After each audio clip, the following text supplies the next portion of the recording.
This is Jamie Drummond for Good Food Revolution. I'm here with the mighty Max Pask, who is visiting us from New York. How are you today, Max? I'm good, man. I'm good, thanks. Now, tell us a little bit about your passion for food, because every time we get together, you always take me somewhere very, very interesting to eat, and you're often telling me tales of some quite marvellous meals that you have.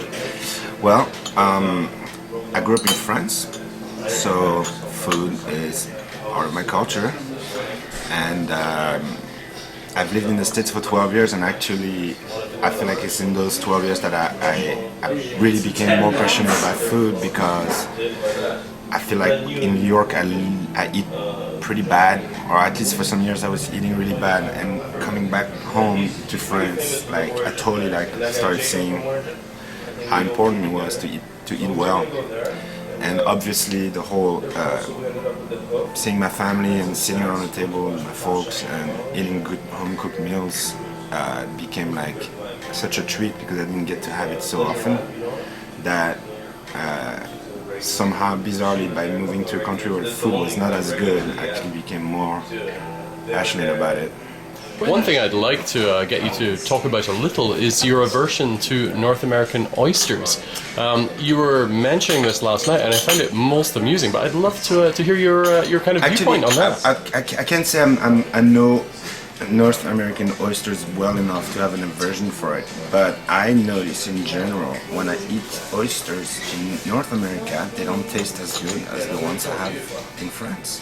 But then you were also mentioning that the oysters that you have in France have been hauled out of the water just a few hours before you eat them. Well, that's not every time, but yes, it happens that both my stepmother and my sister-in-law, my brother's wife, are from Bretagne.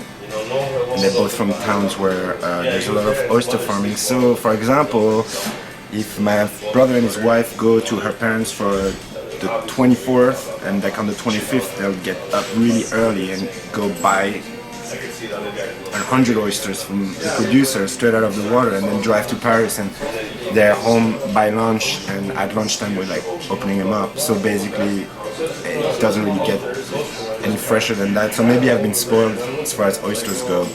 You also noted last night that often the way the oysters are presented here, they end up losing one of your favorite parts of the oyster, that being the juice, the essence of the oyster. Like what I was saying yesterday is that if you take out that juice, then like eating an oyster pretty much like resembles eating like a disgusting bit of snot, you know? I remember you saying that last time. And also something I never understood about Americans and oysters is that some people eat it with ketchup.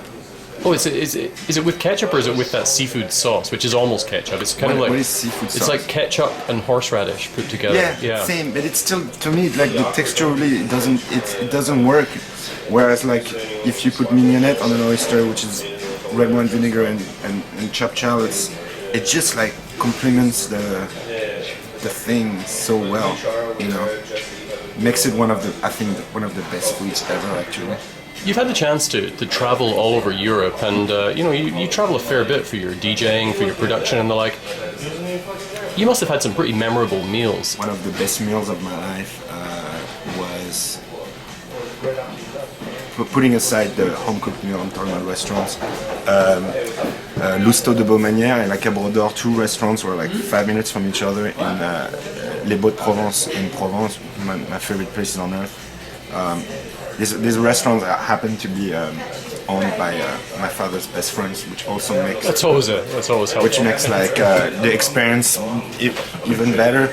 But they're quite famous restaurants, and they're like La Cabre d'Or is actually turning 50 this year, and L'Hosto, which is like the main one, is I think at least 60 years old. But amazing places, highly recommended if you're in the area. And they have like this beautiful setting with they grow their own vegetables in the back, and they have their little goats to make goat cheese and stuff like that. And you can stroll around and like check it out. And there's a beautiful pool, and there's also a hotel in it. I mean, it's definitely a magical place. What's happening for you in New York right now, food-wise? I mean, New York is seen as being this culinary mecca, but what excites you? Actually, there's one great restaurant right near my house called Roberta's, which I've taken you to once, and I eat there regularly. I go grab a pizza. That's that great kind of pizza, Italian It's a place. really amazing pizza yeah. place, but they're actually they got 2 stars in the New York Times, which I guess is a big deal. I didn't know that. Right. But they had quite a good review, and their non-pizza stuff is actually also delicious. But I rarely order dessert at the restaurant, and that day I ordered this dessert, and I think it was definitely one of the best things I ever eaten. What was it? It was a semifreddo of blood orange, and that came with a tiny little chocolate cake that was like the richest, most delicious chocolate thing ever, and it had fresh fruit and like candied pistachios. And somehow when you put all of that together, it just made something like... It's nice when you have a moment like that. I have one more question for you, Max. What does good food mean to you? I don't know. Usually it doesn't come wrapped in plastic and unprocessed, and I mean, I don't know. It's gotta have flavor.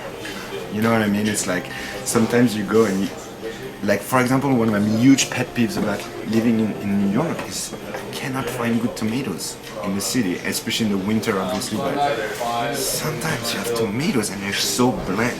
There's nothing in there.